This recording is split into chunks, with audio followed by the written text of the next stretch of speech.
Salam Sénégal di wéy ginnaaw bloc d'information bi nag dañuy daal di àddu ci kanam tuuti ci gan gi le grand entretien ba ci kanam incha allah.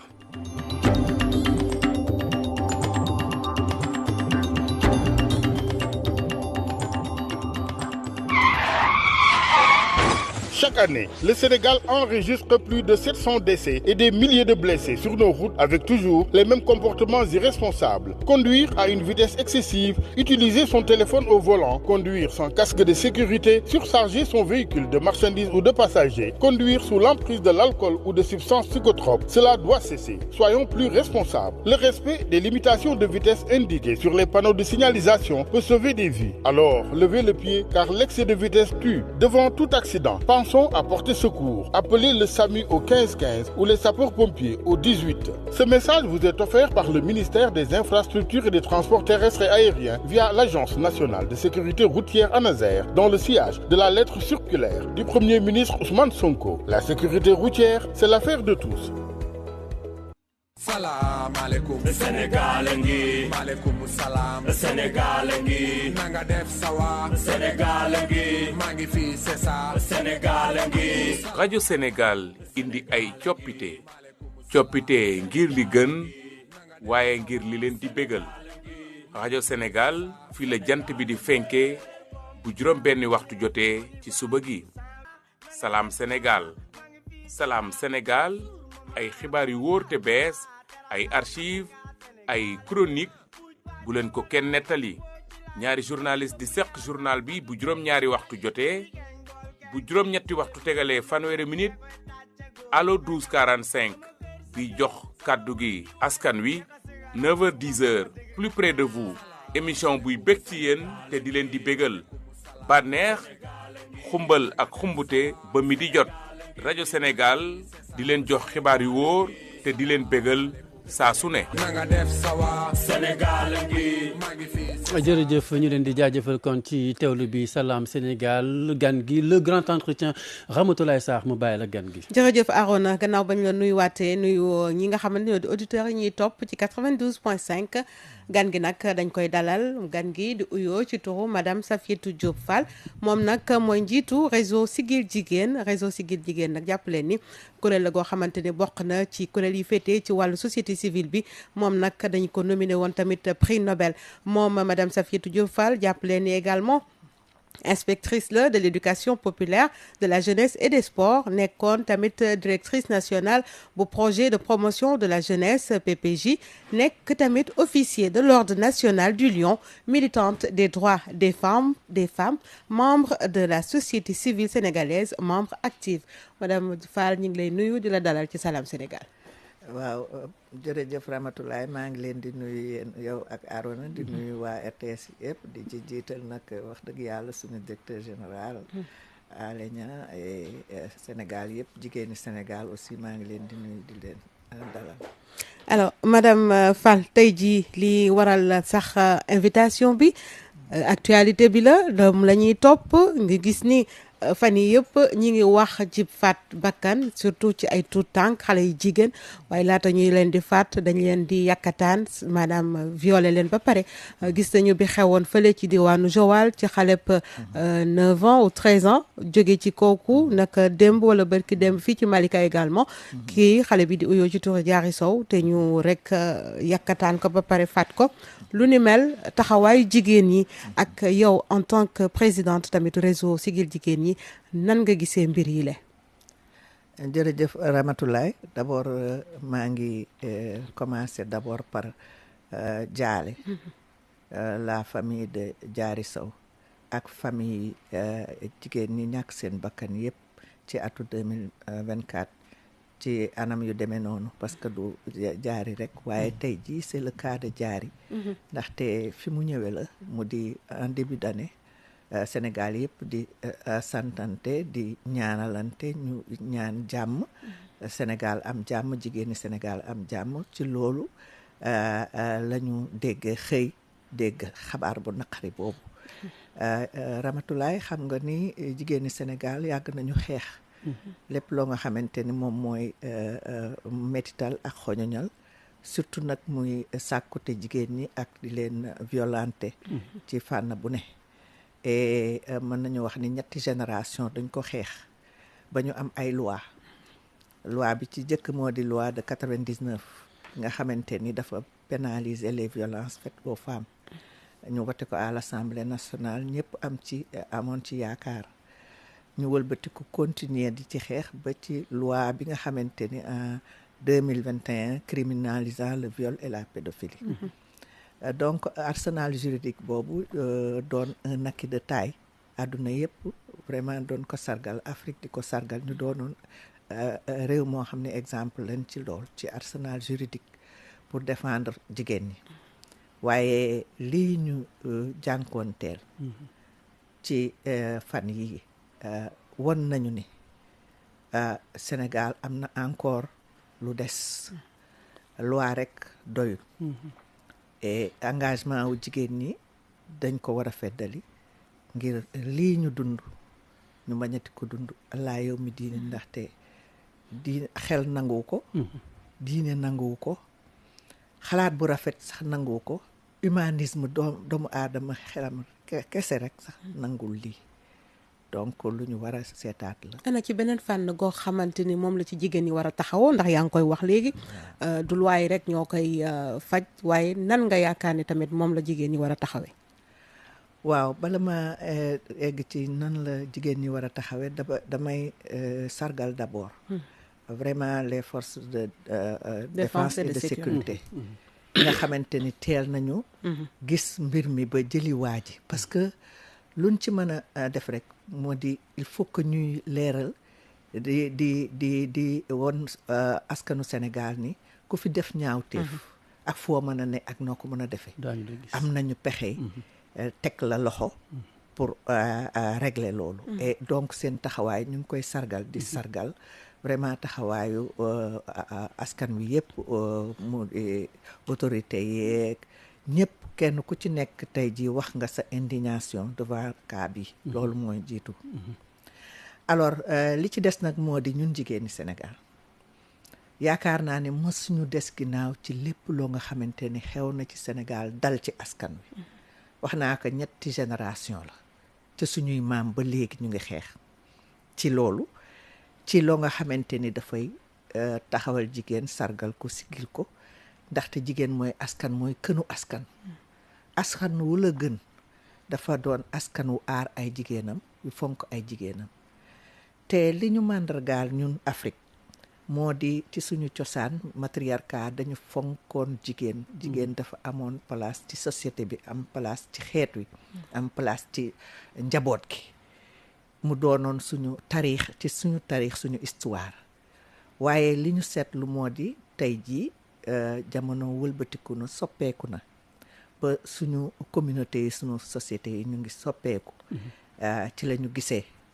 mbir yu demee nii askan wi di ko jànkoonteel mu doon lu doy waar kon nag xeex bu ñu war xeexoon ñaar tey jii lañu war a mën a feddali def ko ñett ba ñeent ba juróom réengagé wu jigéenu Sénégal yëpp en dehors des organisations de femmes jigéen ñëpp parce que lii ñu dal Ramatulaay yaay june tey ci foyer bu ne sa xol jeex na sa xol nàcc na jooy nga parce que dafa boo ko seetoo ci yow rek danga naan lii su fekkante ni man la dal effectivement yow la dal te seen xel dalatul te kenn benn xel dalatul donc engagement wu jigéen ñi première recommandation moo di ñu dellu siwaat réengagé wu taxaw te suñu engagement ñu moytu di ko def ci anam yoo nga xamante ni dafa firndewul ci suñu culture maanaam ci suñuy valeur ndax ñun génération yi nga xamante ni ñoo doon défendre l'étendard féministe li ñu màndargaal moo di dañ ko tekki suñuy valeur dañu ne féminisme africaniste féminisme positiviste nga xamante ni dañ koy basé ci suñu valeur yi askan ndax duñu jëgaani dara au contraire ñun dañu war a fier ci suñu askan suñu communauté parce que matriarcat ñoo ko fi jiite bu dul woon tubaab bi indil ñu ay contre valeur am tey jii duñu dund patriarcat bi nga xamante ni moo indi domination bi bay indi jëye yi kon ñu dellu siwaat nag ñaaxaat itam suñu rakk yi topp ci ñun mu di les jeunes féministes ni xeex bi dañ koy kile waaye dañ koy tekki aada waaw ak valeur yi am ay stratégie yoo xam ne dafa méngoo ak sunu diine ak suñu askan li ñu gëm pour que ñu mën a yeggale xeex bi ànd ci ak képp koo nga xamante ni ci askan wi nga bokk te lu rafet moom ngay wut. madame Fall yaa ngi koy wax sànq am na engagement waaye également ci biir kër gi war na am vigilance njort ndax gis nañ ko yi ni mel saa yu am bu ñu defee enquête bi daañu xam ne en tout cas ki def njomb bi du sori mu kër ga. dëgg la waaw donc njort bi ñaaw njort bi faaw ñu gën ko yokk mooy vigilance bi. waaw ñaaw njort bi dafa doonoon ci suñu aada d'ailleurs ci suñu aada yi yar ci biir kër gi ci njaboot gi borom kër gi yaay ji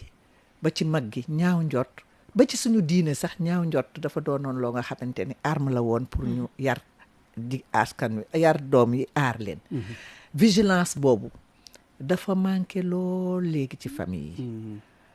responsabilité famille yi dafa engagé lool ci li nga xamante ni mooy xew tey jii ci réew mi ci askan wi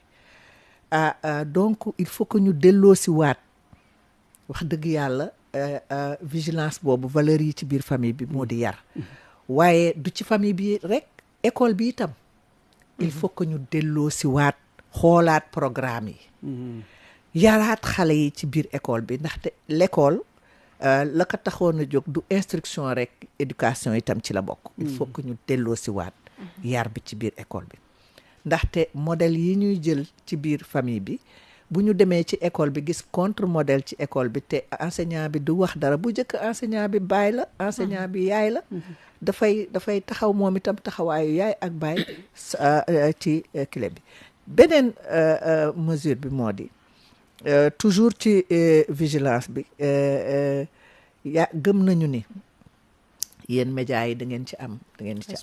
wàll ndax yenn saa yi di véhiculer yenn clé yi dafay doon loo nga xamante ni wax dëgg yàlla kenn ku ci nekk war na jël responsabilité am xam ni aw askan la ñuy aar te réew mi dafa toll foo nga xamante ni li tubaab naan à la croisée des chemins ndax Sénégal dafa doon réew moo nga xamante ni am nañu 60 ans d'indépendance 60 ans de stabilité yàlla def fi xéewal yoo nga xamante ni mi ngi doog a feeñ àdduna yépp soxla ko ñetteel bi mu di ñu nekk ci réew moo nga xamante ni li nu wër yépp dafa tàkk état amatu fi état Sénégal rek moo fi taxaw kon ñu war a sàmm sunu réew mii nga xamante ni dafa doon tey lu am solo loo nga xamante ni àdduna yépp ñu xool teg ñu bët ñii pour alal ji ñii pour gis ne xëy na fa ñu jëm waruñu fa egg ci loolu nag lañu war a delloo si waat réarmement moralu askan wi waxtaane naka la suñu réew mi war a mën a tëddee naka la ñu war a xoole suñu communauté naka la cohésion sociale bi war a clé naka la ñu war a sauvegarder valeurs yi man ci loolu laay ñaan médias yi ngeen gën ci taxaw vraiment tëgg ay programme pour jàppale Sénégal ñu doon benn xam ni lii sauver sunum réew mooy sauver nu maam Abdou moo doon wax naan su fekkente ni gaal gi yaa ngi ci na nga fexe nu gaal gi muccee te nga bañ a fexe nu sa ëmb mucc parce que su gaal gi muccee nga mucc waaye bu muccul de sa alors présidente li ñu seetlu également moo di jëf yu mel ni bu amee saay su nekk rek day am ab lay bu nekk ci wetam su ma ko mënee wax noonu ñu naan nit ki àndul ak sagoom comme ni kii wax rek ci Diary Sow dafa jëloon ci drogue bi wala sax ay mbirum rab la yooyu yëpp dañuy gis daal dañ koy jéem a nëppal ba xeex bi foofu le dafay xaw a suuxee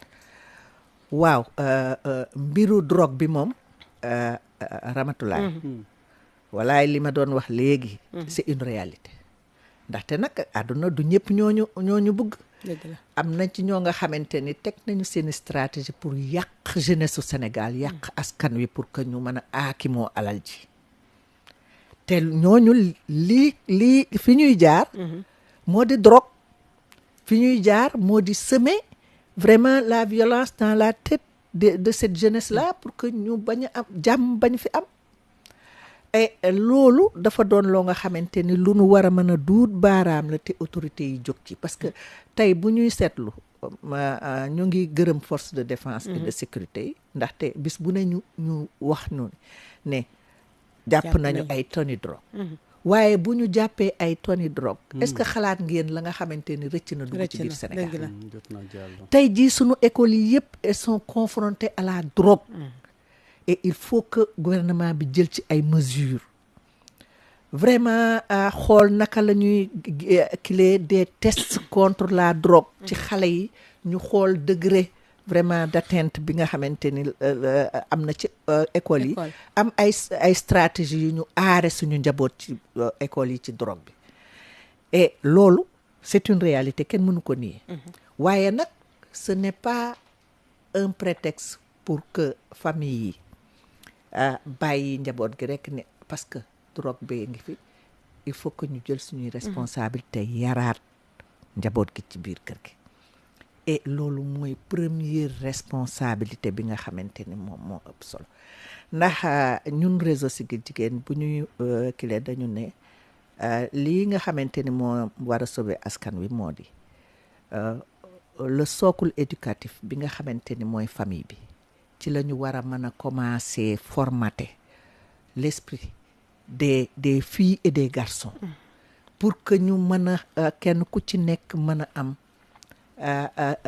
xalaat boo nga xamante ni ñun tëgg la noo nga xamante ni soo fa jógee ci famille bi màgg doon nit koo nga xamante ni kuy respecter sa mag nga kuy respecter sa yaay nga kuy respecter sa doom ji jigéen nga xale yi jigéen yi am aussi am respect ci seen bopp xam ni am nañu valeur à commencer par leur corps et foofu laay gën a insister ñu xam ni jigéen amul lu dul boppam son corps c'est mooy armam première boo nga xamante ni war na kaa défendre et ci yar bi nag lañ ko war a mën a dugale pour que ñu xam suñu bopp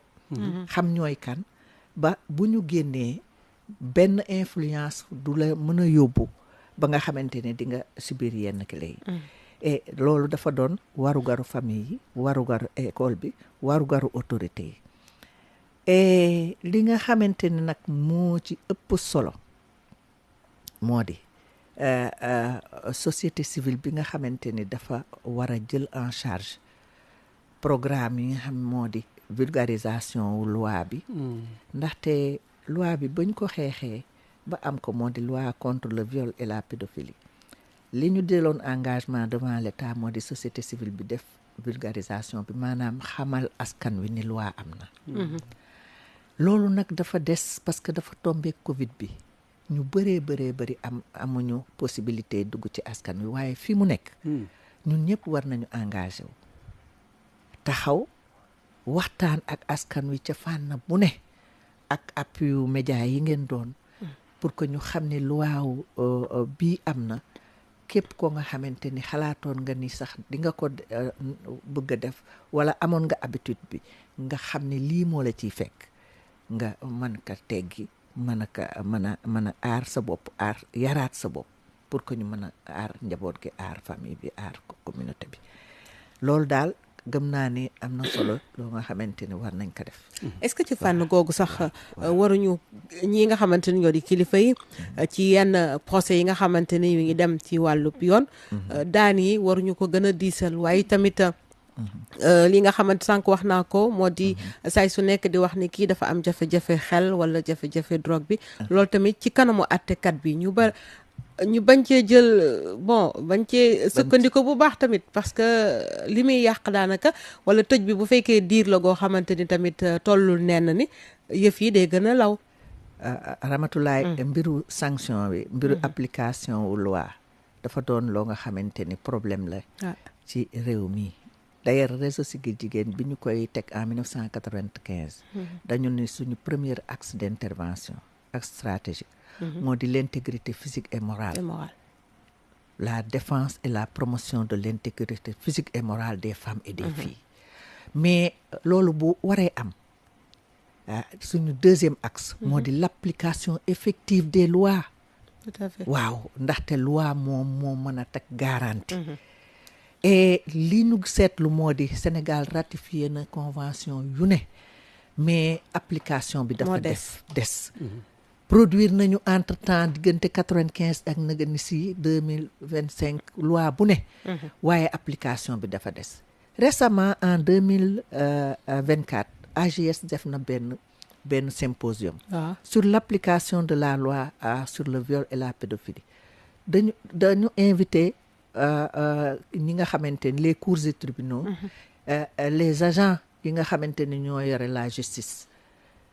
et loolu je salue à ce moment l'actuel procureur général Ibrahima Ndoye. bokkoon na ci ñi nga xamante ni nekkoon nañ ci symposium bi def ci communication bu am solo ñu ni il faut que ñu góorgóorlu appliquer la loi pour dissuader. waaye ñu appliquer la loi aussi pour véritablement sanctionner. c'est ça. et dafa des maintenant li am solo itam Ramatulaay moo di gis nañu ne loi yëpp am na waaye des na et démb bi li amee ñun dañu waxtaan parce que réseau Siggil Jigéen y a 18 organisations membres et nous sommes membres de plusieurs plateformes c'est des centaines d'organisations dañu wootente waxtaan mais li ñu gis moo di au-delà vraiment de l'application effective de la loi mu di peine yi ñuy teg gars yi di leen tëj il faut que devant le viol suivi de meurtre xam ni doomu aadama bi da nga koy sàkku ba pare ray ko xam nañ ni Sénégal amatul peine de mort liñ la mën a teg moo di tëj la kaso sa giiru dund tëj la kaso sa giiru dund waaye buñ la tëjee kaso Ramatulaay mais kaso boobu yow da ngay dese di dund yow ñun suñuy impôt ndey ak bàyyi ki nga xamante ni moo dee ak communauté bi yëpp ñoo lay dundal ci biir kaso bi boobu injustice fan lañ ko teg alors ñu ne léegi te loolu du dissuader ñi nga xamante ni ñu ngi ci biti te am xalaat ni war nañu am droit di abuser ci xale yi di def lu leen neex suñ demee tribunal xëy na dañ leen di tëj ñetti at génne wala même bu ñu leen di tëj ñun li ñu xalaat moo di pour dissuader il faut que ñu jël ay mesures drastiques ay mesures yoo nga xamante ni mus fi am et parmi mesures yooyu képp koo nga xamante ni jàpp nañu la ci viol suivi de meurtre bala ñu laa tëj kaso d'abord ñu castrer la castration ndax mu doon vraiment exemple boo nga xamante ni dafay dissuader képp ku amoon xelum ne dinaa sàkku jigéen mbaama jaarale ko ci anam yoo nga xamante ni sax bu sa xel demee ci ni bu nu la jàppee yow dootoo amati beneen pexe ci jigéen c'est fini pour ta vie. maanaam dañ leen di tàpp maanaam dañ leen di tàpp effectivement castré mooy tàpp ndaxte nag tëj bi réglé wul problème bi il faut que ki ko def mu xam ne giiru dundam moom jigéen jeexal na ci jigéen bu ko defee ñi ci des dootuñu ku ko xalaat dootoo ci demati madame Fall ñàkk sax sàmmonteeg peine yooyu taxoon ba seeni ko rakk seeni doom di ay féministe namoon fee def ab mbir 31 décembre bi ñu génn manifester ci anam yoo nga xam te ne dañuy summeeku ndax seeni ko dogal boobu ñu jëloon xaw ma ndax dañ ko naroon def wala naruñ ko woon def li ngeen di comprendre la tey jii ginnaaw jéey yi ñuy def nii ci kaw tout tànk yi waaw suñu rakku féministes yi d'abord ñun dañu leen di kile parce que dañu topp ci ñun nous sommes les aînés waaw wax naa la ni ñetti génération la peut-être sax ñeenteelu génération baa ngi jóg dañu leen di jaajëfal ci li ñu dugg ci xeex bi continuer xeex bi wante xeex bi kenn du ko xeexee ay tëb rek ut stratégie mbaa nga dégg tubaab bi tegal la stratégie wala mu jiiteel la ay mbir rek nga dem déedéet wax naa la ni ñun Afrique dañu am ay valeur surtout Sénégal du àdduna bi ni ñuy xeexee yépp ñun la ñuy jël déedéet féminisme fii bokkut ak féminisme occidental ñun loo gis dañ koy teg ci anam yi nga xamante ni war nañu mën a dëppoo ak suñu valeur yi askan ci loolu laa leen waxe ñaaxe ni du ngeen xëy rek ni forme de lutte bi la ñuy utiliser ndax loolu ñu def lu ñu waxoon defuñu ko de dañ ko wax xam naa ni mën naa wax ni sax xëy na stratégie la ñu doon utiliser pour que ñu marquer les esprits pour yëglu bu baax wax loo xam ni ñëpp a koy lii keke sañ ko musiba la xëy na loolu lañ ci jubal bu dee loolu lañ ci jublu woon gagné nañu bataay boobu ndaxte Sénégal yëpp ni ëwlaw dëgg la waaw waaye nag nañu delloosiwaat ni jigéen amul lu dul boppam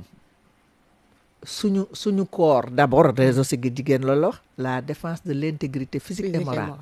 suñu yaram mooy d'abord suñu première valeur mooy suñu alal mooy alali askan wi ci la ñu mën a sukkandiku mën a tabax suñu askan ci ay vertu ay valeur et loolu donc lu xeex bi lu problème bi tar d'ailleurs kenn du jël masiba di ko faje masiba donc futteeku def yaramu neen masiba la kenn du ko jël di ko faje masiba bi moo di ñu violer la def la lu la naqari yàq sa yaram yàq sa àdduna mais donc ñu seetluwaat li nga xamante ni mooy stratégie yi ñuy utiliser te ñun ñoo ngi ci seen wet duñ leen bàyyi aussi ñu def loolu donc ñu di leen sant rek di leen wax ni nag ñu dellu siwaat ci valeurs yi xam ni réewum diine lañu réewum valeur lañu du lépp lu tubaab bi di def mbaa lu mu bëgg ñu def ko ñun suñu autonomie dañ ko am en tant que féministe africaine basée sur nos valeurs donc duñu def mukk loo nga xamante ni day heurter suñu société ndax am nañu yeneen solution. Présidente, on va rebondir en français sur certains points qu'on a abordés déjà en wolof, notamment aujourd'hui. Comment avez-vous accueilli cette nouvelle par rapport au viol suivi de meurtre de la dernière petite fille, Diary, et on sait que c'est une série qui a démarré depuis un certain moment. Aujourd'hui, en tant que président du réseau Siggil Jigéen Ñi, qu'est-ce que vous comptez faire pour combattre cela également? Merci Ramatoulaye. D'abord, je voudrais, à travers les ondes de la RTS, saluer toutes les femmes sénégalaises, saluer toute la communauté, mais aussi vraiment porter le cri du cœur de l'ensemble des femmes sénégalaises, les mamans, pour dire tout simplement que c'est un scandale. C'est inadmissible ce que nous avons vécu au Sénégal, le meurtre, le viol de Diary suivi de meurtre. Et que nous déplorons vraiment cet acte posé encore une fois de plus. Et nous ne pouvons pas avoir les qualificatifs qu'il faut. D'ailleurs, les mots nous manquent, mais nous sommes toutes touchées par ce qui arrive, par ce qui aujourd'hui s'est abattu sur le peuple sénégalais. Vraiment à l'aube de 2025, une année et que nous espérons être une année de paix, une année vraiment de consécration des droits des femmes. Et malheureusement, nous débutons cette année par vraiment cet acte odieux que tout le monde décrit. Et nous ne pouvons que vraiment fustiger et déplorer et vraiment prier Allah pour que ça ne revienne plus jamais dans notre pays. Vous l'avez dit tantôt, aujourd'hui il faut aller au-delà même de ces peines que vous jugez légères, infliger à ces personnes-là, aller jusqu'à la castration, n'est-ce pas?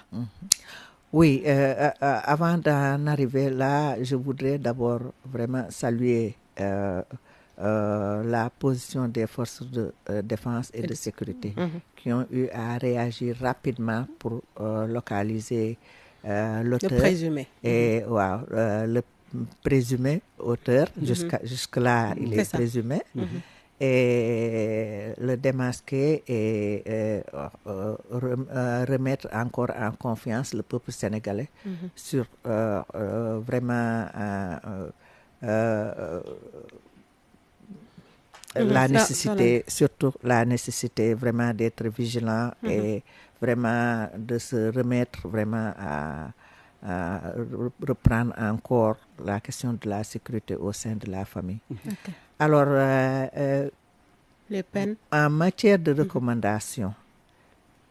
avant qu'on en arrive à la recommandation, il faut dire tout simplement que le Sénégal a eu à poser des actes vraiment très avancés sur les droits des femmes. On a eu beaucoup d'acquis de 95 à nos jours. Il y a la loi de 99 qui pénalise les violences faites aux femmes. Il y a la loi de 2001 qui criminalise le viol et la pédophilie. Il y a beaucoup d'autres dispositions qui normalement, s'ils sont appliquées, qui doivent véritablement mettre en sécurité les femmes et les filles dans ce pays. Malheureusement, ce que nous avons constaté, et c'est ce que le réseau Siggil Jigéen a constaté et qui a fait l'objet aussi du deuxième axe d'intervention, l'application de la loi, c'est que nous pouvons élaborer des lois, mais leur applicabilité reste encore vraiment un sujet. Ce que nous constatons, c'est que les peines appliquées sont tellement légères que ça ne dissuade pas. Et il y a de cela quelques mois, AJS a eu à organiser un symposium avec les acteurs de la justice. Mais ce que nous avons constaté, c'est qu'il y a eu beaucoup de lenteur. Et nous avons beaucoup sous-estimé l'application de la loi, ne serait-ce que pour que justice soit faite et pour dissuader. Et qu'est-ce que vous proposez à la place? Ce que nous proposons à la place, d'abord, avant d'en arriver aux propositions concrètes, nous en sommes au terme de l'émission. Oui. Nous voulons appeler les familles à plus de vigilance, appeler les parents et surtout les pères à plus de responsabilité. Et appeler les hommes à être beaucoup plus vraiment vigilants, à appliquer ce qu'on appelle la stratégie de la masculinité positive en direction de leurs filles, de leurs mères, de leurs femmes. Mais particulièrement, ce que nous voulons, c'est que nous puissions avoir des mesures dissuasives comme la castration. Parce que quand on viole une personne, on la tue. Tout ce que la loi dit, c'est qu'on va t'appliquer la peine à perpétuité ou vraiment des peines en demi-mesure. Mais ce que nous savons, c'est que la famille qui a perdu vraiment une vie humaine n'a pas vraiment d'autres solutions que véritablement de s'en remettre à Dieu. Et donc, nous voulons, pour que justice soit faite, il n'y a plus de peine de mort, que les auteurs de viol soient castrés. Oui, soient castrés. Merci beaucoup. Carrément pour dissuader définitivement ceux qui auront l'intention de le faire dans ce pays. Merci beaucoup, Madame Safietou Diop Fall, qui, je rappelle, est la présidente du réseau Siggil Jigéen. Le réseau Siggil Jigéen, alors, comme je l'ai dit tantôt également, inspectrice de l'éducation populaire, de la jeunesse et des sports. En tout cas, ce fut un plaisir de vous accueillir dans Salam Sénégal. Merci Ramatoulaye, merci Arona. C'est un plaisir aussi vraiment d'être à la RTS et de discuter d'un sujet extrêmement important où notre pays a besoin quand même de se remettre en cause et d'appeler à la concertation autour de ça. Nous n'avons que la famille comme valeur à défendre pour que nous puissions sauver notre nation. Merci beaucoup Madame Safietou Diop Fall di njiital réseau Siggil Jigéen moom lañ doon dalal ci Salam Sénégal le grand entretien mbokk auditeurs yi nekk li ñuy waxtaanee ak suñu auditeur suñu gan léegi dañ leen di ubbil bu mu jokkoo bi 33 849 12 45 ngeen mën ci àddu jërë ngeen jëf. Salam alaikum Sénégal ngi maaleykum salaam Sénégal ngi nanga def sawa Sénégal ngi maa ngi fi c'est ça Sénégal ngi rajo Sénégal indi ay coppite ngir li gën waaye ngir li leen di bégal rajo Sénégal fii la jant bi di fenke bu juróom benni waxtu jotee ci suba gi Salam Sénégal ay xibaar yu wóor te bees ay archive ay chronique bu leen ko kenn nettali ñaari journaliste di seq journal bi bu juróom-ñaari